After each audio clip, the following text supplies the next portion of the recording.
Hello, everyone, and a warm welcome to all of you joining us today.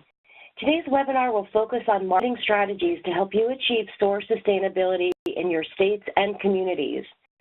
Today, we will be sharing many resources, tools, and tips and successful strategies to help you get there.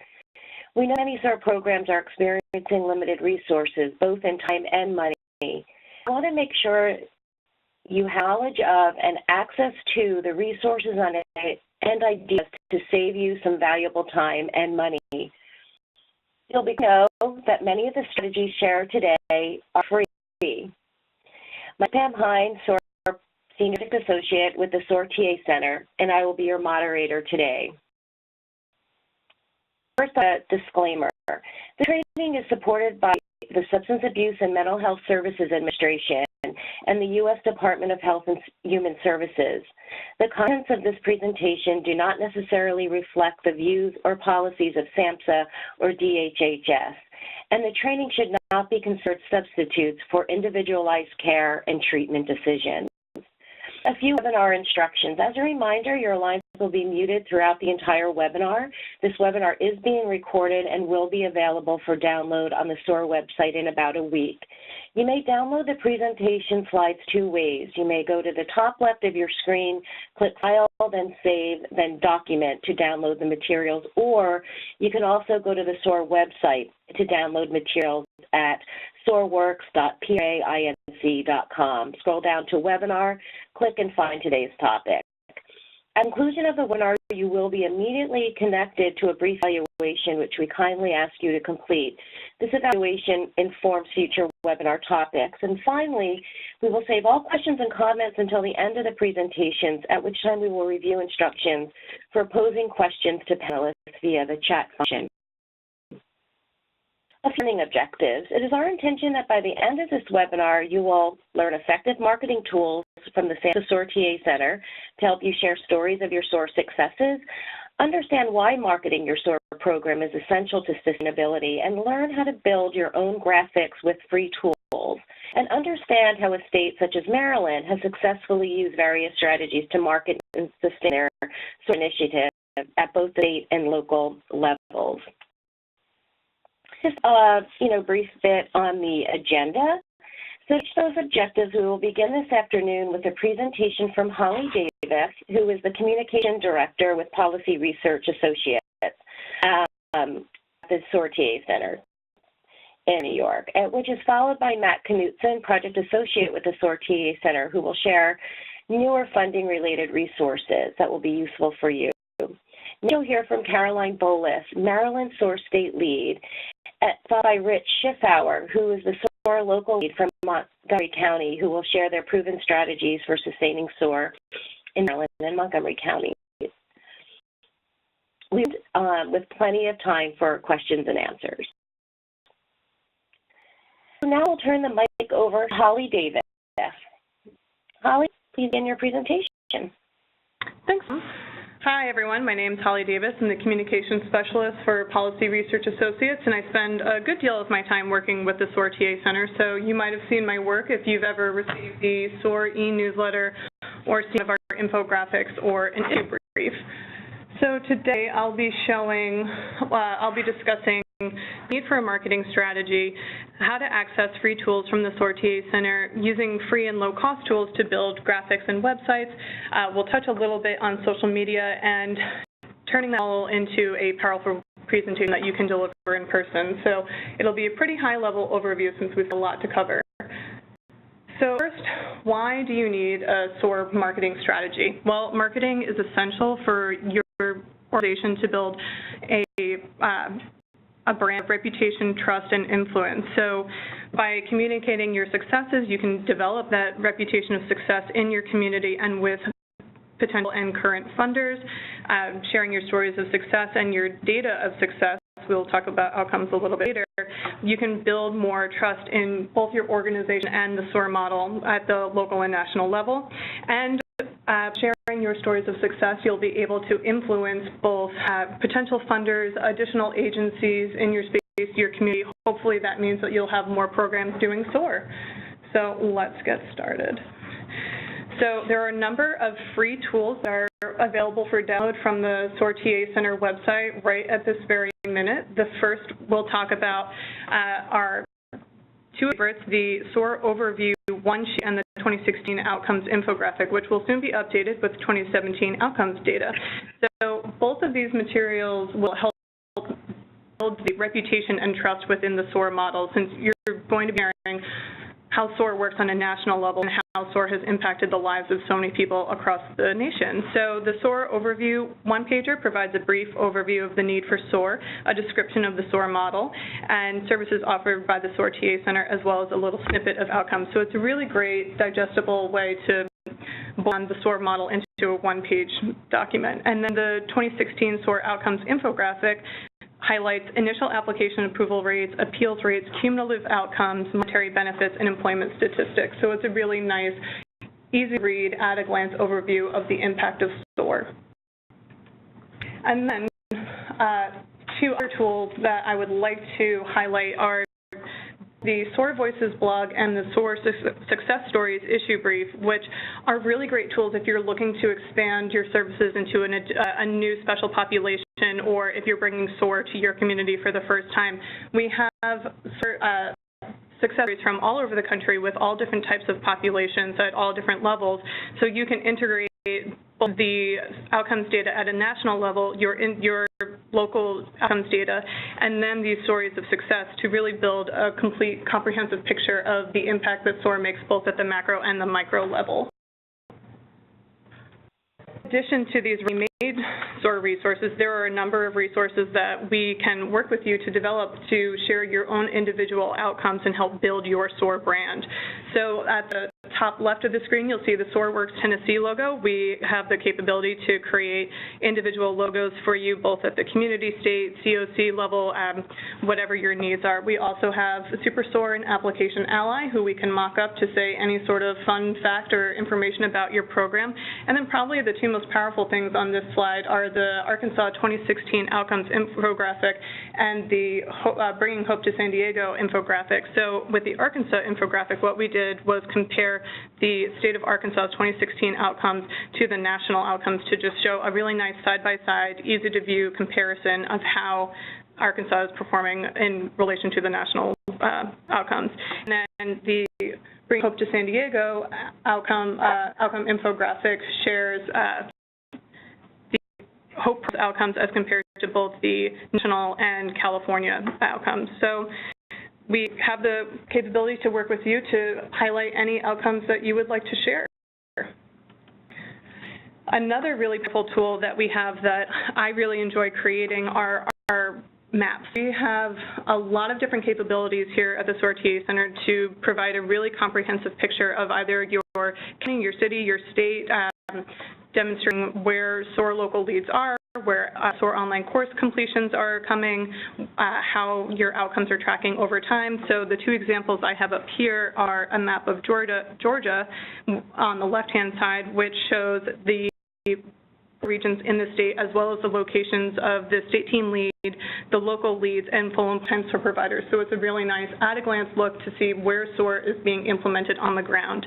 On the right-hand side, you'll see a map of Pennsylvania, which shows the 3 COCs and their regional pink count density, so that's how the different colors are depicted there. And then on top of that, all of those little dots that you see indicate SOAR online course completers, with the darker colors, the reds, that indicates a higher concentration of SOAR online course completers.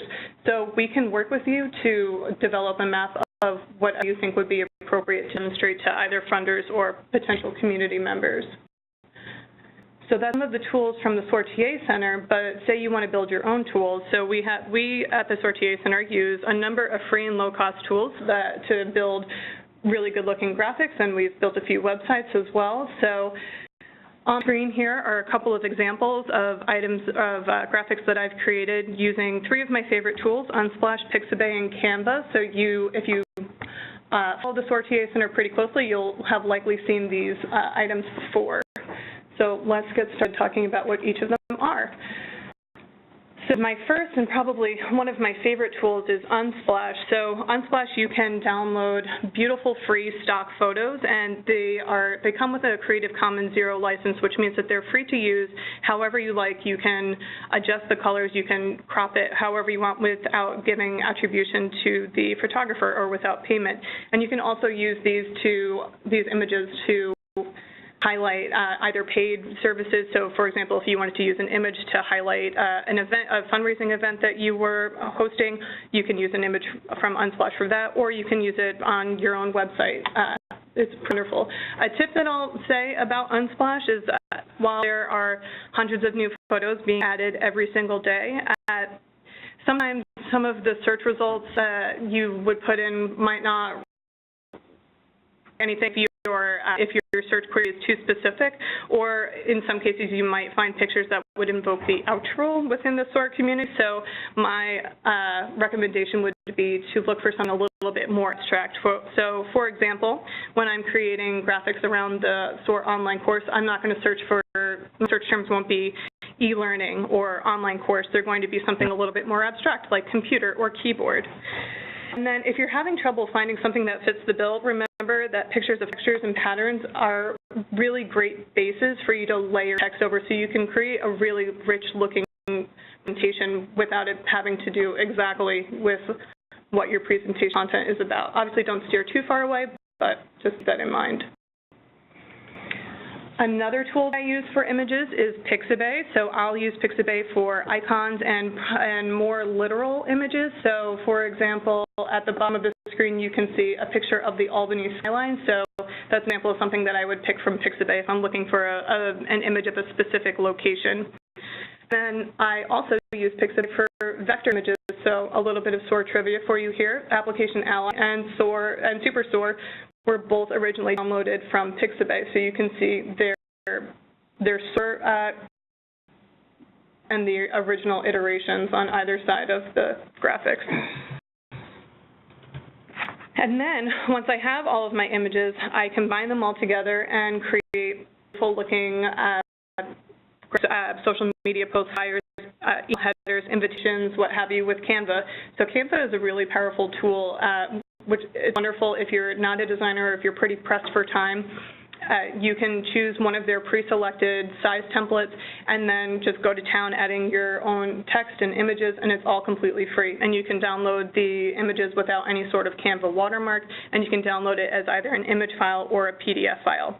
So on the top line, you'll see examples of some of the size options that Canva offers, and then on the lower line, you'll see examples of some of the more recent Canva creations that the SOAR TA Center has put out.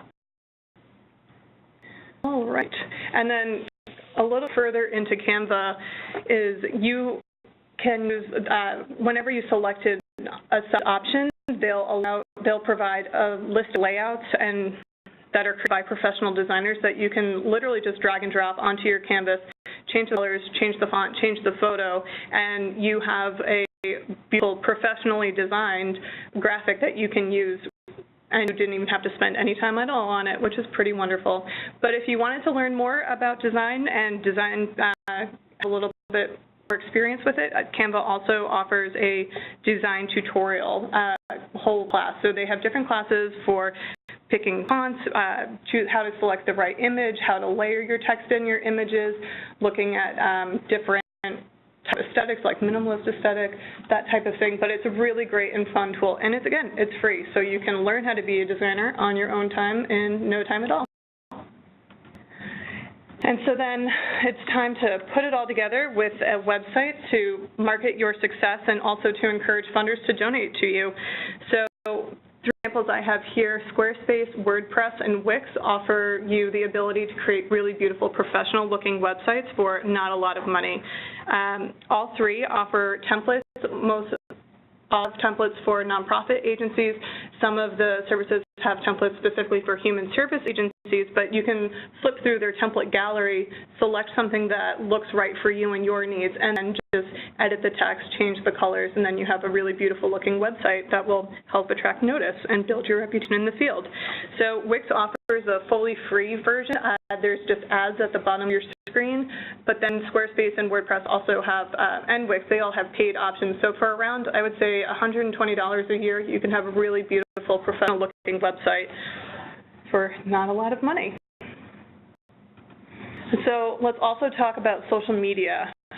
So 30% of all time online is spent on social media. I know for me that's probably a lot more, and on average Americans check their phones 47 times per day, and I know for a fact that I check my phone at least 100. So it's time for you to be where your audience is, and your audience includes your funders, potential clients, or employees. It's for you to be where they are. So you might yourself, well, this seems too large. I don't know how I'm going to jump in when so many people have already been established in the field. Well, my keys to success are start small, have a plan, be authentic, and post consistently. So approach your social media plan slowly. Pick one platform instead of 6. Look at demographics of each of the platforms and think about who your audience is and where they're most likely going to be. I heard in a presentation one time that Facebook is kind of like the plumber. It might not be the cool application, but it's where everyone is, and you need to be on Facebook. So just a little food for thought there. When you get the appropriate platform for your plan, then it's time to start sketching out a strategy. So think about the goals of your social media presence. Are you looking to share news such as success stories, events, or updates? Are you looking to increase brand recognition? Are you looking to educate the community about your mission and services? Are you looking to fundraise? Do you want to recognize donors? Do you want to recruit volunteers and employees? You're going to be any number of or combination of these things, but just think critically about what you want social media to do for you. And then once you've identified what those goals are, think critically about how you're going to share that. So does that mean that you want to post about recruiting volunteers monthly? Does that mean that you want to have every Friday rise a new donor or an existing donor? Think of things that you want to do, and then you can start crafting your strategy around that. So there are a number of free templates and resources available to help you get started on crafting that strategy and identifying your goals, and also to create a consistent posting schedule. I like to use HubSpot's resources, and all of the resources that I'm talking about here in this presentation are all going to be available on the SOAR website for you to download later. Once you've got your social media strategy in place and have been implementing it, it's imperative for you to go back periodically and check out your analytics. So Facebook and Twitter, all of the platforms will give you access to analytics so you can see how your posts are performing, so you can see which of the posts that are getting the highest engagement rate. So engagement rate is the number of likes that you get, the number of comments, the number of shares, retweets, and see what types of posts that you're sending out are getting that high engagement rate, and then refine your strategy from that. So if you see that maybe your recruitment posts for volunteers isn't doing so well, but your donor recognition posts are doing amazingly well, maybe that means that you bump up your donor recognition posts to a few more times a week or a few more times a month. So these analytics are very, very powerful to help you and kind of cultivate your social media voice. And so then let's put it all together and bring it into the real world with delivering powerful presentations in person to help build more trust and engagement with your SOAR program. So my tips are to build a presentation that you want to sit through. So that means a lot of images, not a lot of text, and really consistent messages across each one of your slides. Each slide should help illuminate what your broader overarching message is. So how do you do that? That means don't start with a picture of doom and gloom. If you paint too convincingly bleak an image, folks in your audience are going to not feel like they have agency to be able to tackle that problem. And so that also goes hand in hand with myth-busting. If you're delivering a presentation where you're trying to bust up some myths, rather than saying the myth is, don't instead say, contrary to popular belief, such and such is actually right. So by painting either a negative image or by sharing incorrect information, you're only going to solidify that information in the audience's mind. So instead, start solutions. solutions.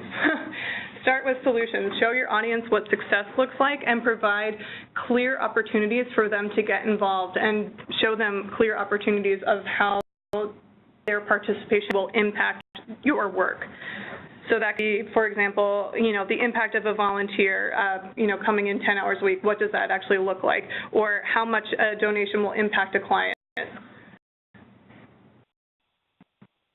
For creating powerful presentations are highlight your most important messages using the tricks that you used in college and high school. So that means trios, alliteration, and rhymes. These sticky ideas will help keep your main messages stick in your audience's mind. Right, and lastly, keep your slides simple and clear for maximum retention. Instead of trying to put all of the information onto your slides, provide a supplemental handout for your audience that just the main points of what your presentation was, so you ensure that your audience walks away with the main points that you were trying to instill in them. And that's all of my time, but if you liked what you saw and want to learn more, please contact your SOAR liaison to learn more, and I look forward to working with you. Thank you. And over to my colleague, Matt Knudsen. Thank you, Holly. I get even more excited about this work from your presentation. I'm Matt Knudsen. I'm a project associate at the SOAR Technical Assistance Center. And one of my main jobs is to focus on helping SOAR communities with accessing new funding or sustaining funding. We're really excited to announce that soon we'll be releasing a new SOAR branded microsite, the online SOAR Marketing and Funding Toolkit. It's meant to be easy to use, available from your desktop, tablet, even on your phone, and the focus is on marketing and funding. On the marketing side, it will contain many of the things that Holly just did a great job describing, ways to help you easily market your programs, toolkits, tips, all with the goal of helping you access new and additional funders. On the funding side, there will be a host of tips, tools, and templates designed to help you access funding, mainly outside of the sources that SOAR programs have historically used. So there's going to be information about foundations, fundraising events, corporate funding, crowdfunding, online donations, and the like. So there's a shot of it there. It will be released soon. We'll be sending it out to you for your use.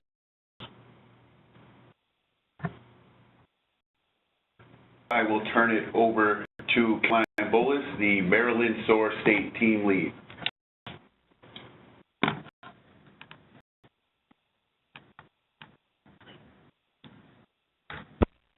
Thank you, and Matt.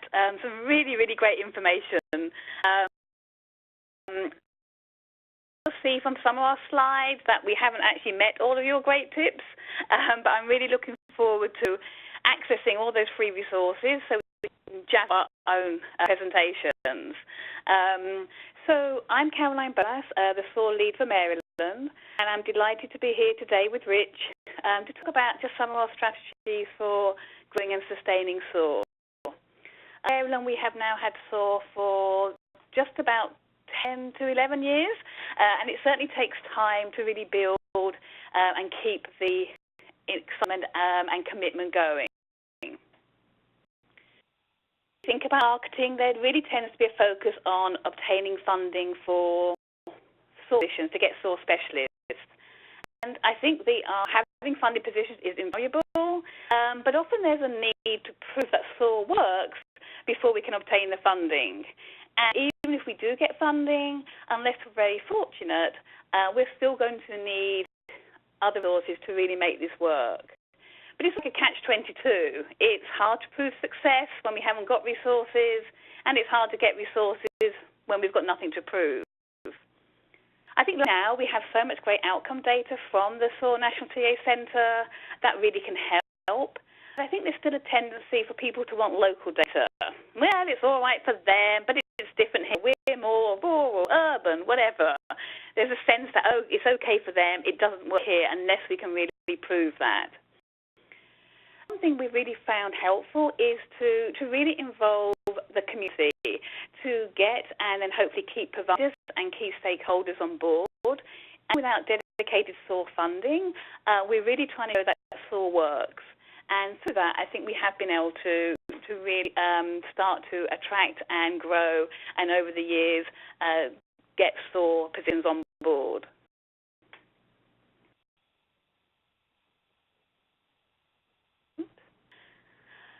things that we experienced, I'm sure some of you on the line would have done as well, is that in the very early days we were very excited and we trained lots of people, but there wasn't really any sort of infrastructure or support. And so it made it hard for the process to always work. Maybe someone, what's this SOAR? Haven't heard of SOAR. How do I get help? And I think with any program, it's a lot harder to overcome a negative perception than it is to build from scratch. So we really want to make sure that we are not trying to deal with problems right from the start, but if we set it up well, that will hopefully allow us to market more effectively. Otherwise, we might be going, oh, I heard about that SOAR, it takes too much time, it doesn't work, and we really don't want that.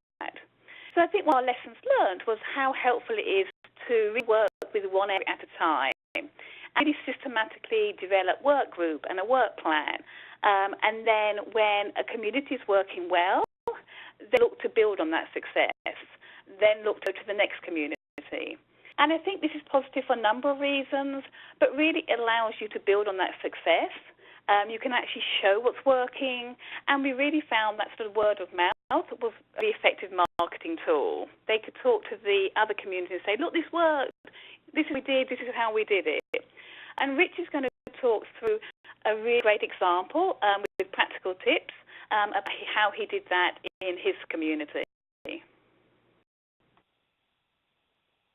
I really want to just focus on some more general strategies that will touch on some of the things that Holly and Matt talked about.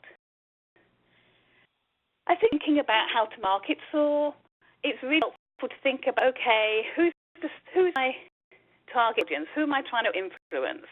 So we need to use different methods depending on who we're talking to.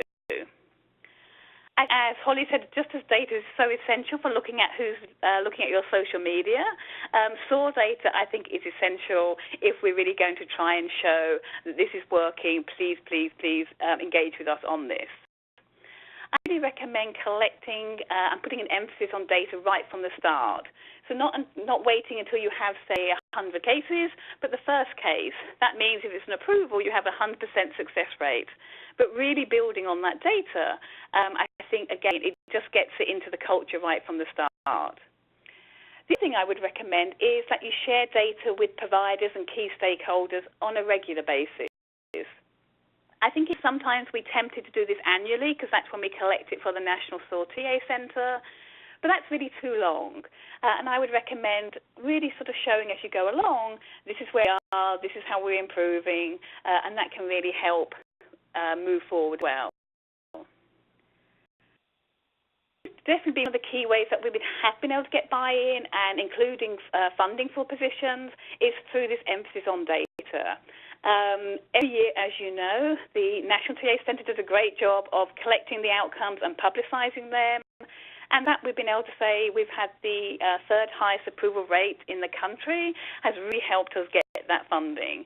Being able to publicise to success rather than me just saying it is a really great benefit.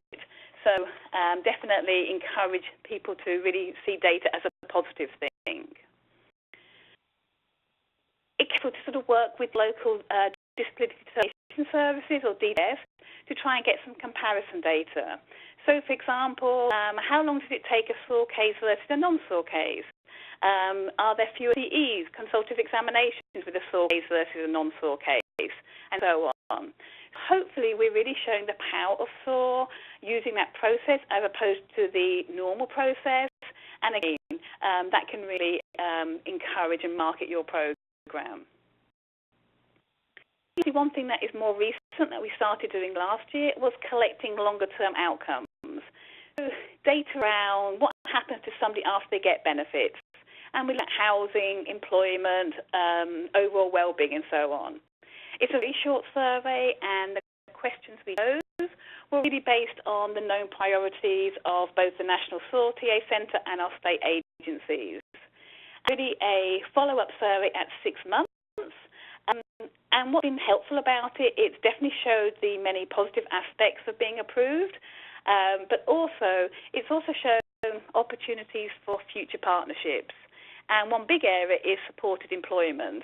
And in fact, we had a meeting only last week to really look at putting a proposal together to see how we can really look at integrating SOAR and support employment more fully as we move forward. And without that report and data, I'm not sure that would have been so obvious.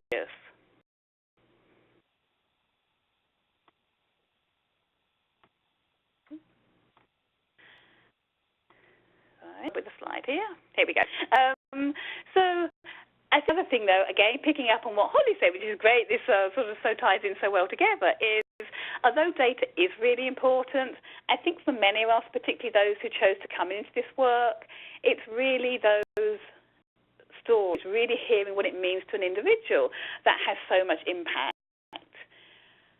We've and shared success stories in a number of ways, for example, through blog posts, newsletters. One of those successful ways have been having individuals who have been approved through SOAR come and talk to a work group or a conference, even had an individual come to DDS and talk about his experiences. And it's so incredibly powerful and inspirational to really hear those stories and really understand what it can mean to get approved and get benefits. One I often share is an individual who said that prior to getting approved, she had to go to like McDonald's and actually like steal the paper towels and things because she had no money for toiletries. I said, now I can go and buy my own, and you can't believe the difference it makes me feel about who I am as an individual. I think that type of real personal testimony is one of the best marketing tools we have because we can really see the value of the work we're doing. So back to the message really around it's a lot easier to mark something that's successful than it is to market something that's not working. I think it really helps to have an emphasis right from the start on high quality applications. I think we can do this in a number of ways. Quality review processes, having work group meetings, refresh training, definitely getting feedback from SA and DDS and really acting on that. Get the outcome data to see, okay, what's working, what isn't working, what do we need to fix, what do we need to celebrate. So definitely those quality review processes make a huge difference. And again, the National SOAR TA Centre has many resources on all of those aspects. I really encourage you to reach out to your liaison to find out more. Today, I really just want to focus on two other areas that I think have helped. One is SOAR Certification and recertification, and one is an annual conference.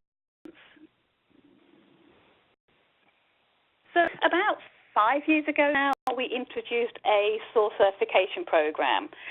It is generally voluntary. Individuals who are funded full-time SOAR positions, that's part of their contract. But for the rest of the community, it's a voluntary process that people can choose to opt in. I will say that everybody who has become eligible has chosen to. And basically the criteria is people must first be SOAR trained. And then once they are, they have to have completed at least 5 SOAR applications, and at least 4 of these must have been approvals. They then submit a self-assessment form and provide 5 medical summary reports, and then the data forms that went with those cases.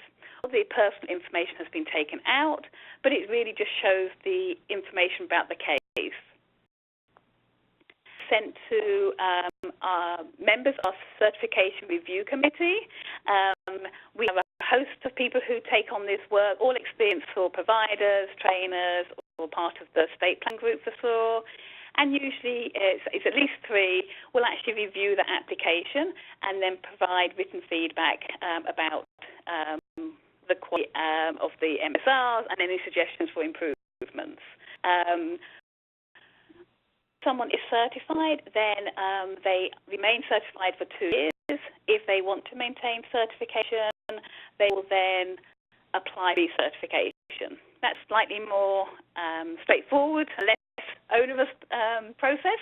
Again, it's just a way really of making sure that we don't have lots of people who were certified, say, 5 years ago who are no longer involved. We want to know who's currently working with SOAR and still very committed to the program. We've found a lot of benefits of SOAR certification. I think the first one, as I said, really just helps ensure those quality applications.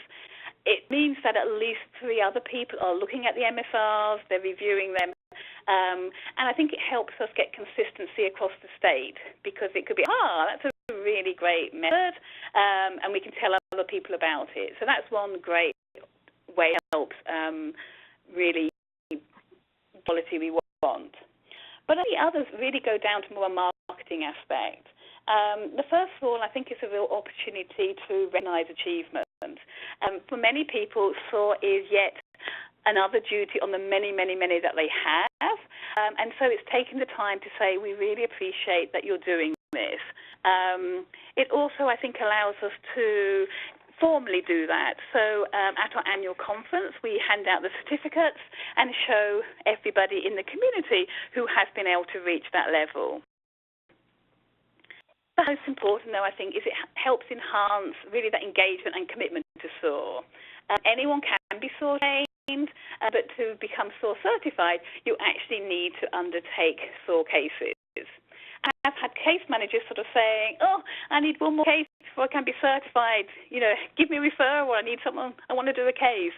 So that can really help, as I say, people to continue to remain engaged with the SOAR program. And then from the individual's point of view, it definitely provides evidence of professional development, which I think people value. And then from our point of view as a state lead, it's a great mechanism for obtaining feedback. Part of the questions are, tell me about what happened with SSA, with DDS, with your SOAR lead, what's working, what isn't, your views, what other support you might need. And it can be really helpful as yet just another way of obtaining feedback on this is what we need to do more of, or this is a challenge we need to really try and overcome. And the last sort of process, I think, to talk about today, from my point of view, is a SOAR Conference. So we have been holding SOAR Conferences now for the last 4 years, and it's really an opportunity to bring together the case managers, agencies, stakeholders, DDS, SSA, really anybody involved working with us on SOAR. Itself, again, it's another way of helping ensure quality, because it's providing refresher training on information, as well as making sure that people have the most up-to-date knowledge they need. They're varied. One year we get feedback, do evaluations, and get along the way. But we've had presentations from SSA, DDS, those who have actually been through the SOAR process. We have certified case managers presenting, so that's a great way for them to, again, get that professional development. We also have people connected to SOAR, such as people working with TBI or housing. So sometimes it's very SOAR related, and sometimes it's sort of more around the community. One thing I really love about the SOAR Conference is it's another chance to recognise achievement. So we have something we call our SOAR Values in Action Awards, and these are basically nominated by anyone in the SOAR community, and it's for individuals or teams who are showing key SOAR values such as respect, commitment, empathy, all things we expect to go with SOAR in their work. So anyone can be nominated, and then the review committee really looks to see the nature of the nomination. And then we've had providers, SSA individuals, DDS, medical providers, a whole host of people have been recognised through that. And one thing I would like about it is not just about who's done the most, because in some communities there's more resources than in others, but this way it can be somebody in a very rural community with very few resources who gets nominated for their ongoing commitment to their work and to SOAR. And after we have established what we call our SOAR Hall of Fame, and this is basically for key individuals who have really helped to grow and sustain SOAR within Maryland, and it really tends to be people who are moving on. They've done their part, they're moving on to pastures new, and we really want them to be recognised forevermore for their contribution to our community. So I think the conference is a great way of marketing SOAR to new agencies. You can invite those, but it also increases the knowledge base of existing providers. And most of all, though, I think it does help create that sense of community, which I think is really valuable for sustaining and growing SOAR. My last message before I'm going to pass it on to Rich. I think it can really help sustain and grow when there is this sense that we are doing this all together. You have no funding. It really doesn't cost much or anything to thank people, to celebrate when someone gets their first approval, to do the happy dance when that data comes in, to send out around an email to say this team or community has done X number, and really just show that you are looking and seeing and appreciating the work that they do. Definitely, I think it's actively seeking opportunities to recognise effort as well as achievement. Know that not every case will be successful, and I think it's important that people don't get discouraged. So again, it's sort of looking at, okay, so it didn't work, why not? Let's just look about it. But seeing that as a opportunity to learn and not as something that's very sort of punitive or negative. And it comes down to trying to deal with issues so they don't fester, not allowing people to just sit on things, but really trying to resolve them. It's helpful for people to get into the mindset that, oh, this doesn't work. So I think trying to model a culture of being positive rather than just focuses on the negative. I think it's easy to get into sort of a moan fest if not careful. Ooh, this person didn't do that, that person didn't do that. Oh, it's like that for me. And yes, that happens, and yes, we have to deal with it. But I think it's also about emphasizing, but 99% of the time, this is working really well. Let's deal with that 1%, but let's really take the time to appreciate what everyone is doing to make this work. We can have the most glossy marketing tools in the world, but if we don't have the advocates and champions to say, yes, this is working, we're unlikely to be successful. So I think those word of mouth endorsements are really, as I said earlier, our best marketing tool. I'm going to pass you over to Rich, who I'm lucky to have as one of our wonderful local leads, who has been really strong advocate and champion for SOAR, not only in his community, but actually through the state and beyond that. So with that, I'm going to hand it over to Rich. Thanks, Caroline. My name is Rich Fowler, and I'm the Adult Services Program Manager with Montgomery County Local Behavioral Health Authority. And one of my roles is to be the SOAR lead for Montgomery County.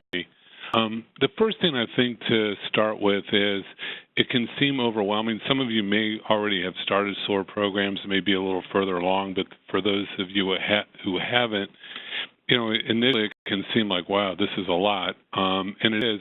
But I think if you can get as organized on the front end and break things down as much as you can, I think the easier you can make it for yourself, it'll build a good system in your community.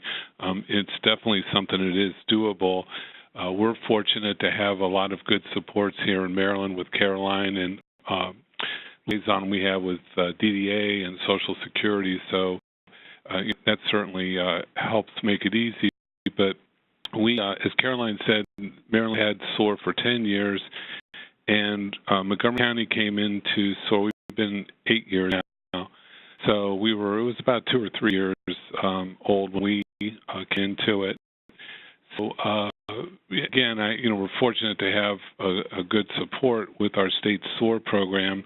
But one thing I think to really start with, though, is that to realize that SOAR is not done in a vacuum. It's part of a broad system. I probably see that more than, there's maybe because my role here at the local behavioral health authority is to, be part of the system and do systems planning and that kind of thing. But SOAR is definitely part of that system. So it's connected to PATH. It's connected to your continuums of care, your HUD-VASH programs, and other initiatives that your state may be doing. And it actually, enhances what other parts of the system are doing, to the point that now, PATH requires that you, and the continuum of care grants require that agencies who are applying for funding have SOAR-trained individuals in their programs, and that's something that's graded on in their application. Again, utilizing the supports of your state local or state lead is really important. But what I really did when I started out was, identifying who in our community were the key stakeholders that we needed to reach out to, and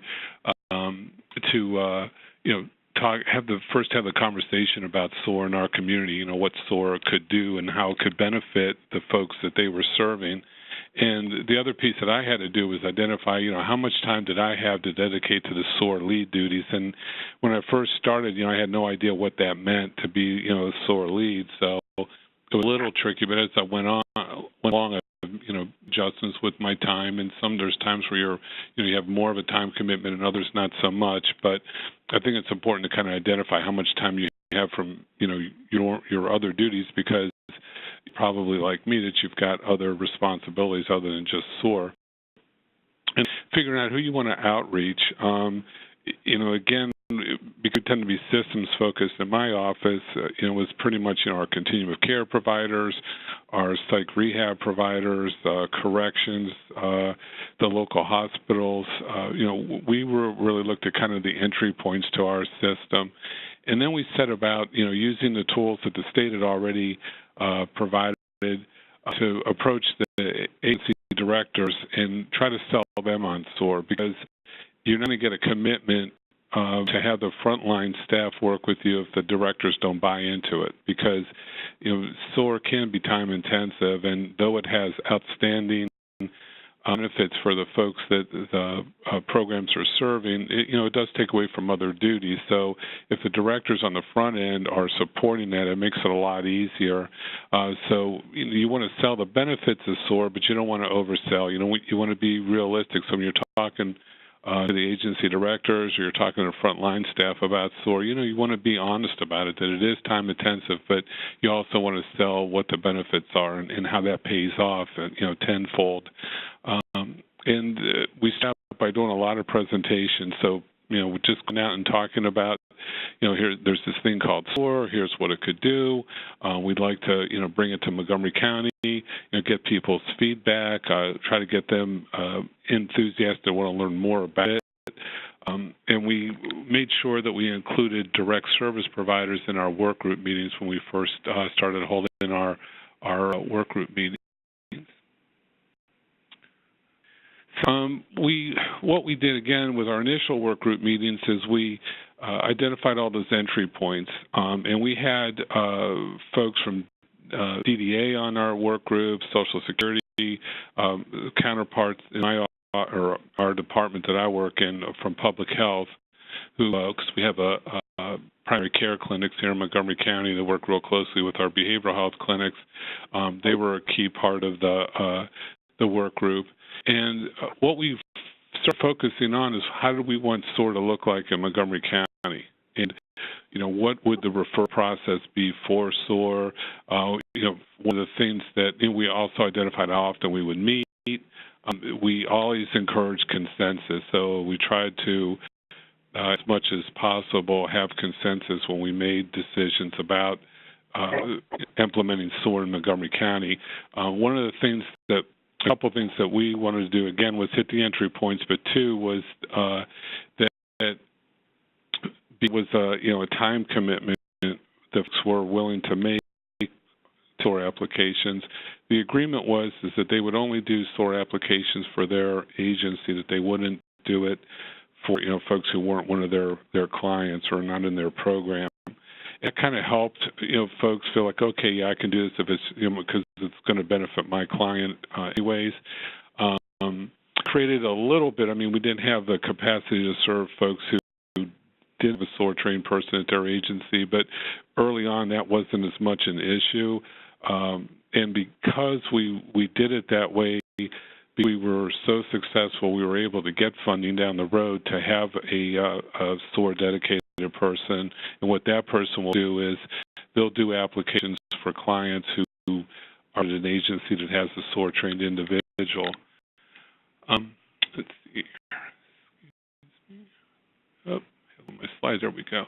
The other thing, so I guess you're probably hearing me say over and over again on the front end, and I can't emphasize that enough. I think the more work you can do on the front end to set things up and to be organized and, how you process, a smooth flow of your process, I think the easier it'll be in keeping SOAR running in your community and being on top of, issues come up, as Caroline said.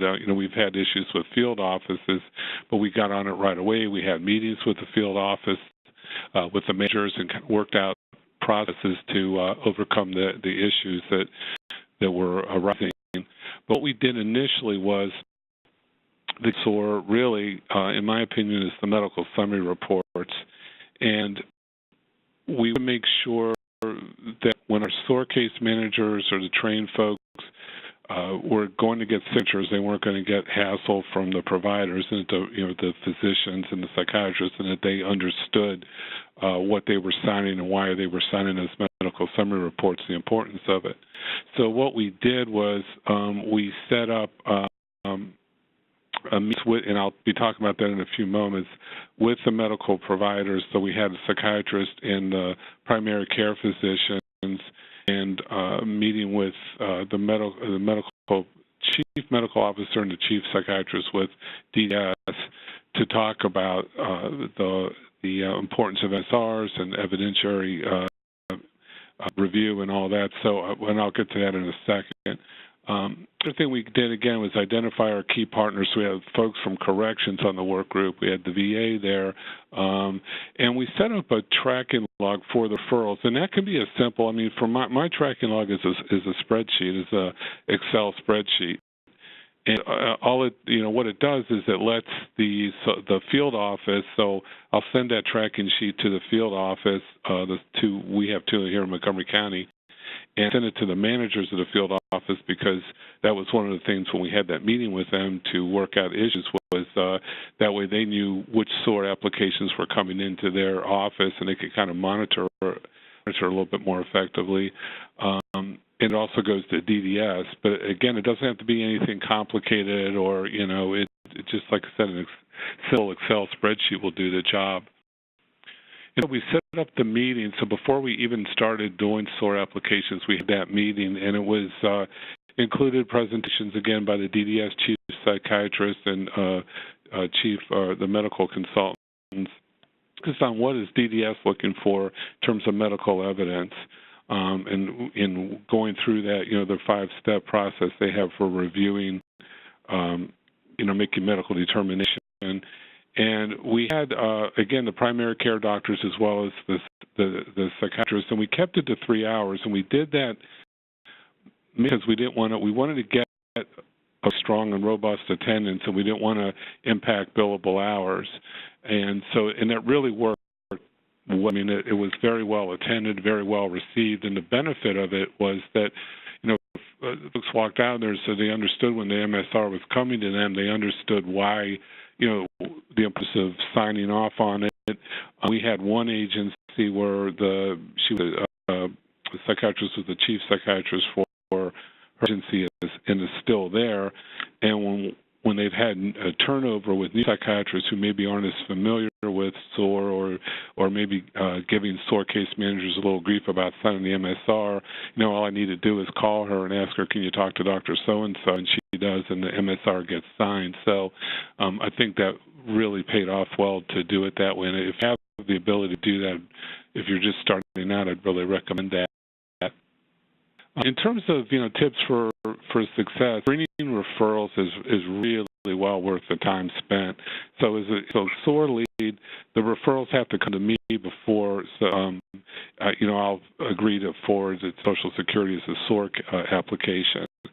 So what I'll do is go over not just homeless and mentally ill or co-occurring, but is the person at risk for homeless? Are they what's their treatment history look like? Is there are they real heavy on substance and a little lighter in the mental health treatment? And I'll walk through those 4 areas of functional impairment with the referral source, and you end up where you're folks who call you initially who for the SOAR referral, started out the call like, I'm not sure this person really is. By the end of the call, like, yeah, this person definitely is pretty impaired and would be SOAR eligible. And then you have a flip. Well, I think I've got a SOAR client. And then by the end of it, it's like, yeah, they're pretty higher, a lot higher functioning, and it's going to be a really tough, SOAR application. So it's real important on that front end to screen the referrals. And then reviewing the medical summary reports. I review all of them before they're sent to DDS, and I'll give feedback to the SOAR case manager. So, and I think it's really helpful to them. Things, for instance, you'll see them when they're talking about employee history. Sometimes there's a tendency to just write, John lost the job because of his illness, and I'll give examples of, you need to be more specific, give more specific examples, and that might be the comments I write back, or, so give them feedback to help them write a better medical summary report. And the important thing is to promptly turn it around. Even with everything you got on your plate, to keep people engaged, you want them to feel like you're going to be responsive to them, because you want to convey that you're appreciating in the time they're taking to, voluntarily, on this, somewhat time-intensive process to benefit their clients. So you want to show the respect by, getting the feedback to them right away. And the same with questions and concerns. I try to do a quick turnaround on that. If I know I'm in a, like today, for instance, or I had a clinical emergency yesterday, and today I've been in meetings all day, and I had a question from a SOAR case manager, and I just sent her an email saying, I've been really away from the office a lot, but I'm definitely going to get back to you. I'll get back to you tomorrow. So they know that you're, not just kind of, blowing them up, that you take what they're saying seriously. And if you don't know the answer, it's okay to say that, I don't know, and I'll get it for you. Being to provide technical assistance to the SOAR providers when questions come up, like, hey, what I do with this, this form or that form. Maintaining effective communication is really important, particularly with the field office. We have a strong relationship with the DDS office and both our field offices, and if they're having hiccups on our end, like with, or I should say it's on my end, with one of our SOAR case managers, they can call me and say, hey, Rich, we're having this issue. I can get it right away, or vice versa. And whenever there's systemic issues, Carol and I talk a lot. And I'm always bringing, if I see something systemically that's a concern going on, taking that to her immediately. We use the work group meetings to continually review SOAR procedures, and what I mean by that is, almost literally every work group meeting we go through the whole process, because what we've found is that even folks who've done a lot of applications, and in some cases even some of our SOAR certified, they still kind of make rookie mistakes. It just is helpful to go over that process again with them, and having the more experienced folks with the less experienced folks, they can, they share tips back and forth, which is also another helpful reason for doing that. And we use that the work group as a forum to share what's working and what's not working. And again, just communication. I can't stress that enough. The more you're in communication with the field office, with with your SOAR lead, with the case managers, as Karen said earlier, just getting on top of problems as they come up, that really saves a lot of hassle and a lot of extra work, and it really kind of keeps things going smoothly. And I think it's probably one of the reasons that we've been successful, is that what happens is our SOAR case managers do such a great job with the SOAR cases that they get other people excited about SOAR for their clients, and that word of mouth, and seeing how it, and again, it ties back to the system, because a lot of these SOAR case managers are part of the whole system, it's spread throughout the system. So as they're getting approvals and people are like, wow, this really works, it really kind of almost sells itself, and it kind of keeps recruiting new SOAR case managers where they want to be part of it because they're excited about it. And the last thing I can say is, just you can do this. It might seem initially overwhelming, but if you just kind of, break it down, keep your, things organized, it's definitely something you can do.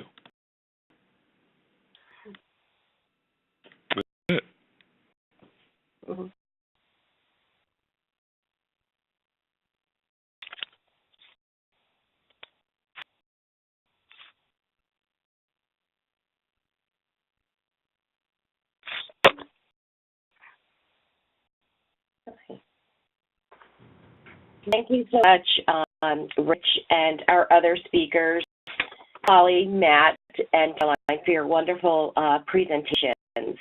We're loaded with great tips that are not only low-tech, inviting folks to meeting, providing case managers with mentorship, an Excel spreadsheet, to high-tech examples, developing websites, infographics, social media analytics, all the great information. We have plenty of time to open up the floor for some Q&A. You can type in your questions utilizing the Q&A panel, which is located underneath the participant tab. So you can ask some questions there. And again, if we run out of time, can't get to your question, we'll definitely pose it to the speakers after the presentation ends for today. But we do have a question that came in from Michelle Baxter in Pennsylvania. What was the motivational factor, and this is to Caroline, what was the motivational factor to get providers to be certified or recertified for just passing the online course? Can you share a little bit about what motivated Marilyn to go to a certification process?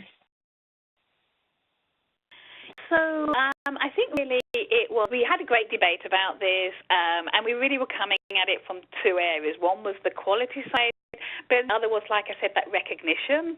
And so we put together a subcommittee to look at what we want, and we didn't want it to feel like it was something very punitive or a test, but something that engaging for individuals. And so generally we expect people to, if they submit an application, they will be deemed to be certified because hopefully they've had the quality process in place at that local level. That's not the case 100%. We've had, two cases where we've had to say this isn't at the standard, but that then gives us the chance to really work with that person. But it's really been, because it's been seen as a positive thing, and then the recognition and the celebration, I think it's motivating, because it wasn't compulsory. We had a great debate about whether it should be mandatory or not, and we actually really wanted it to be something that individuals want to do rather than had to do. And so I think really it's more the culture behind it that really allowed it to take off. And then because it then gives people opportunities, such as to be chosen to speak at the conference or just to be seen as an expert in their communities, to put it on their CV, whatever. Again, I think it's something that has become more valued. So yeah, that really, as I say, we really came from that two-pronged approach of quality and commitment, and we definitely see that engagement. People saying, look, I've got my 5 now, I'm ready for certification, and that's something that's really, I think, caught over time. And since we have you, we have a couple of questions that did come in regarding your conferences. When, where are your SOAR conferences, and when is your next one? So, good question. So, traditionally they've been in June. The reason was that the very first year we actually realised we had any amount of funding left in our training budget, and I said, can I have for a conference? And so that was like a last-minute thing. Now we're much more organised. But June works really well for us because it means we can really recognise the achievements via the data, because by that's the end of our financial year and data year. So we haven't yet got our date fixed for this year, but we are working on it as we speak, and we should have the date hopefully by next week. And we have it in sort of central Maryland, so that hopefully people from across the state can attend. Thanks. That's helpful for the folks that ask questions about the conferences. And just getting back to your certification program, Caroline, and even Rich, to know that you monitor folks that go through the certification process. Do you feel that in terms of sustainability that your SOAR certification program for case managers helps retain case managers, reducing turnover? Therefore, more folks will receive SOAR services. Can you give a little idea on that in terms of your experience with turnover or lack of turnover because of your certification? Do you think that helps? And then Rich can add, because I think he's had some good experiences in his county. I think yes and no in that I think, like all communities, I think the nature of case management and the field we're in means there is a high turnover. So we definitely see that happen. But I will say, I think for those who remain within if you like, who are still able to do SOAR applications, it really does help retain. Because again, I think it's something that people want to be recertified. In order to be recertified, they have to be actively involved with SOAR still. So again, I think it keeps them alive for them. And certainly, and I'll get Richard to speak more about this, one of his team was the first person to get recertified, and then I think she's now on her third, so she's been doing it pretty much from 2010 when Rich started the program. And so again, I think that's a real testament that this individual is still wanting to do SOAR cases, even though she has many other job duties, and not the only one either, but she was the first for that to happen. But I'll let Rich expand on that. I think it's absolutely a great recruiting tool, and does kind of help keep who are in an agency for a while. It really keeps them involved in SOAR. Folks who, when they get other people who get into SOAR certification, are like, I've actually heard this. Oh wow, I want to get that. How many do you have to get? And the person Caroline's referring to, I mean, she's been recognized because she's part of the county government. So she's received an award from our chief, and there's a certain recognition she has for being considered a subject matter expert, and she really takes a lot of pride in that, and that's meant a lot to her, and it's meant a lot to her colleagues. So and other folks who are SOAR trained or maybe not certified really kind of look up to her and like, wow, I really want to get there. And I think because it's a hard thing to achieve, in the sense you've got to do 5 applications and 4 approvals, people get certain pride that while doing something that's kind of above the grade that other folks haven't achieved. And I think that's something that's it really does, in my opinion, help retain folks to keep them interested and keep doing SOAR. Yeah, great. A couple of people that are asking if you can share your recertification materials, maybe your template for maybe a template that other states may want to use. How can others, those materials from you? I think I'm right that my contact information is part of this presentation. So if people want to contact me directly, I'd be happy to talk more and then sort of forward some of that information to them. Great. We'll ensure that folks do have your contact information if they'd like to reach out to you directly for that as well. We have a couple of questions that came in. People were intrigued by your referral form, which that you use in Maryland. We have folks asking if you can share the form that Maryland uses. They find that in their state, their form may be not as specific enough, as it should be. Well, I don't use the full per se. Now, there is things that we could share that Caroline has dressed up to kind of walk through what's a good SOAR referral that's helpful to folks when they're calling. But I actually have phone conversations because I find it's a lot richer to have the phone conversation because you can really kind of talk the case through with the person. And I'll give you an example. I mean, I had a call a couple weeks ago where there was a woman who, she has a young child, she has severe depression, but we started talking to the referral source who were like, well, she manages, her child, asking, is she able to manage the child independently? Oh, yeah, she's able to manage independently. I'm like, so at least she needs no help. No. And well, then they go, well, yeah, the daughter, her child has missed 5 days of school in the last couple of weeks because the mom's been so severely depressed, and she did have to go to her, the child had to go to her mother, the grandmother's house, the client mother's house for days while the person was recovering from, real severe depression. So, initially that call, the person was like kind of, no, there's no issues there, and then as talk through further, you realize, yeah, this person really is functionally impaired. So I think having that phone conversation is really helpful.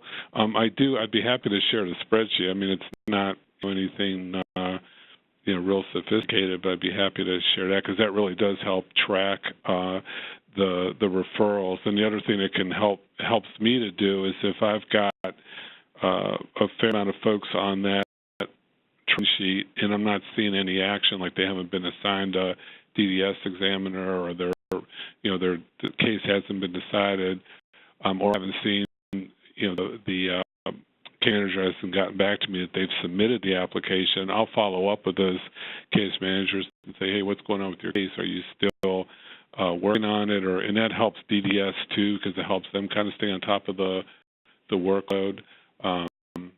And I don't know, Caroline, if you want to speak, if there's other folks in other counties that use referral forms. I think I'll just echo what Rich said. What we really find is that often the referral form doesn't really give the full picture, and so having those conversations, and we really try and make sure we have it initially with the referring source, the case manager or whoever's referring, rather than the individual, just to really dig deeper, because often they'll check something on the form, and then when you dig deeper, it's like, oh, actually, no, there's, as Rich said, there's far more impairment than it appears. So, I mean, I definitely could share some of the referral forms, but I think we might have some issues as some of those questioners are finding, that it's very hard because we know that SOAR is these cases are so nuanced that having a checkbox referral form often misses those who I think most need the service. So we really recommend that conversation as part of that process. And what I can share, I mean, is that kind of walk through it real briefly. So when the call starts, I kind of go through the initial criteria of what SOAR is, and then talk some about the substance use and in that, and then just try to find if the person is co-occurring or not, and talk about the substance in a sense of materiality. I'll talk a little bit about that. Then I'll go through. I'll ask the person to describe when the person worked last. Kind of what is their life like. And then I'll walk through those 4 areas of functional impairment, just one by one with the person. And that's where the conversation will really unfold. And I'll really get a handle on, yeah, this person definitely would meet the criteria, or, maybe, and it may not be no, it's not SOAR. It might be, a lot of times it's more like, well, it could be SOAR, but this person's had a lot of addiction treatment and not a lot of behavioral health. If you can get them connected to behavioral health for a few months and get back to me, we can look at it again. So it really, again, so that's what how I'll walk through with the color.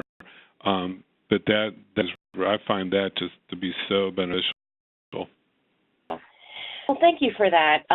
We know that the identifying the SOAR applicant form that we have on the SOAR website in our tools and resources is a really great starting point as a screening tool. But again, having that deeper conversation, again, if you have a feeling that this case may, there may be more to it, that having conversations with the referral source, would be helpful. I think that is really great advice. So we do have tools on the SOAR website, and I would encourage you to take a look at that, and then getting in touch with your liaison and your local leads too. About maybe modifying that tool to meet your needs a little bit better as well. We have another question that came in about veterans. How is SOAR marketed on veteran websites? This individual rarely sees SOAR mentioned in VA trainings and such. So I just want to let you know that if you go to the SOAR website, you'll see a veterans tab there, which has lots of information, and the VA does promote SOAR quite heavily. So I would just recommend that you get in touch with your liaison at the T Center, who can, maybe steer you in the right direction on how to get more information on VA and marketing of SOAR. Again, we have some great resources that are on our website, but they're also cross-promoted on the VA websites as well. So again, reach out to your liaison who can, talk to you a little bit more about maybe what some of your needs are related to veterans. Pam, if I could speak to, I'm sorry, it kind of, that ties into what I was saying earlier about it's all connected to a system. We have what we call a Veterans Collaborative here in Montgomery County, and it's a grassroots kind of group that's co-chaired by the county health department, a private nonprofit, and we have Veterans Resource, folks from Veterans Resources at those meetings. And Caroline and I have done presentations on SOAR at those meetings, and some of our managers have done like a lot of HUD-VASH, SOAR applications for HUD-VASH folks. But I think, again, it's that whole systems that if in your local area, if you've got a strong veterans presence in terms of, work groups or groups that are working with veterans, that could be a good resource for getting the word out about SOAR and doing some training with them about SOAR.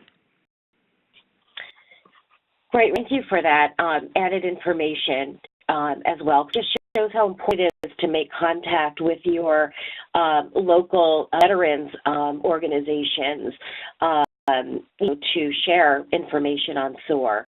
So thank you for that. We had a question that came in. Is available to assist states with the development of infographics and PowerPoints and other information to help market SOAR? Thanks. And if you look in the chat box, you'll see that a link was shared to find out who your SOAR technical assistant liaison is, who will then be able to work with you on developing kind of what some of your marketing needs are, and to hopefully pull her in to help share some of her great tools that she had. So that's how we are asking that you reach out to Holly, would be through your SOAR TA Center state liaison to get in touch with her. We would definitely be able to help you out with implementing some of her tools that shared with you as well. Question came in: Do you have to be connected to an agency to be a SOAR provider?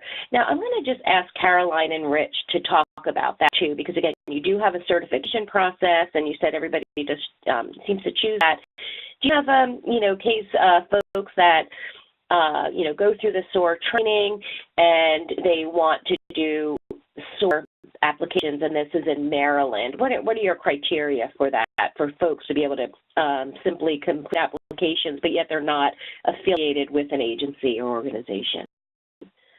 They file for a claim in Maryland? Yeah, so if I first talk about what it means to be SOAR trained in Maryland, we have, like some states, an integrated model where it's a combination of online, and then we have to have an in-person face-to-face, and that really allows us to emphasize the key points, but also talk about local processes, because our local differences in terms of how SSA wants us to submit and so on and so forth. So that would be, so what happens if somebody wants to be SOAR trained, we ask that they link up with their local lead and really talks about the reason really going to be using this. What we found some time ago, we were having people turning up for training who really weren't working with individuals who would qualify for SOAR. They weren't working with adults who have mental health or behavioural health issues. They were interested, but they weren't really able to then use that training.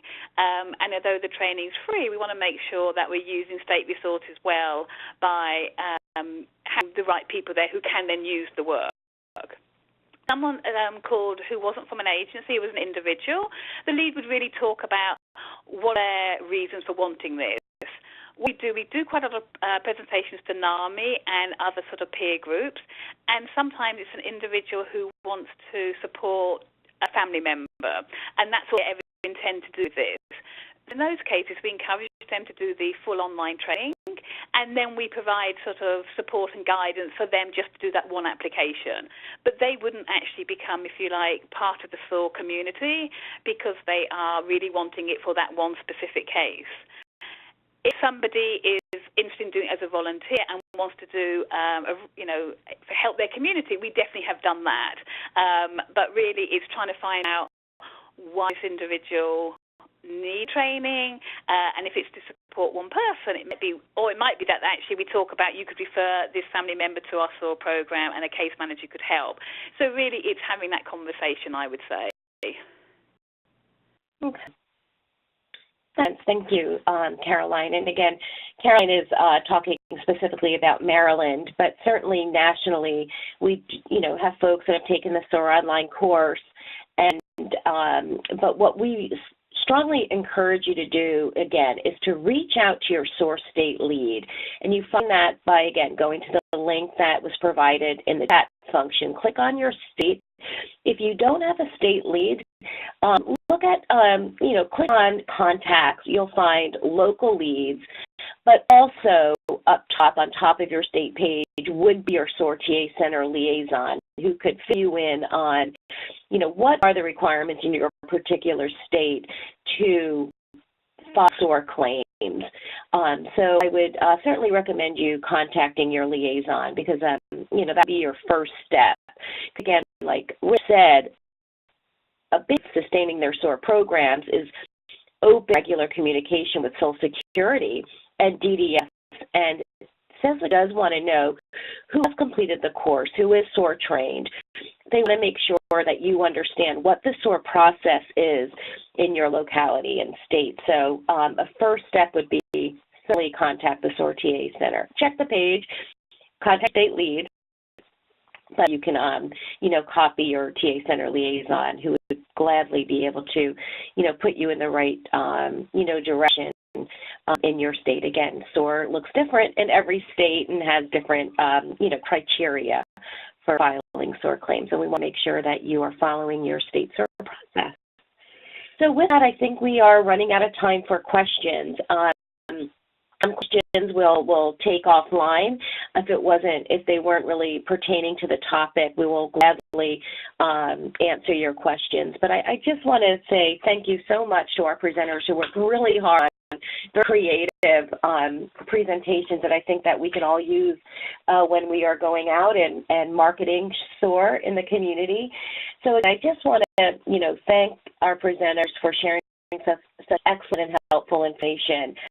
Also, please take a minute to complete the evaluation, which you will see upon logging out of the webinar. And again, your responses do help inform your webinar topic. So again, I just want to thank everyone for joining us today and have a wonderful rest of your afternoon. Thanks again. Bye-bye.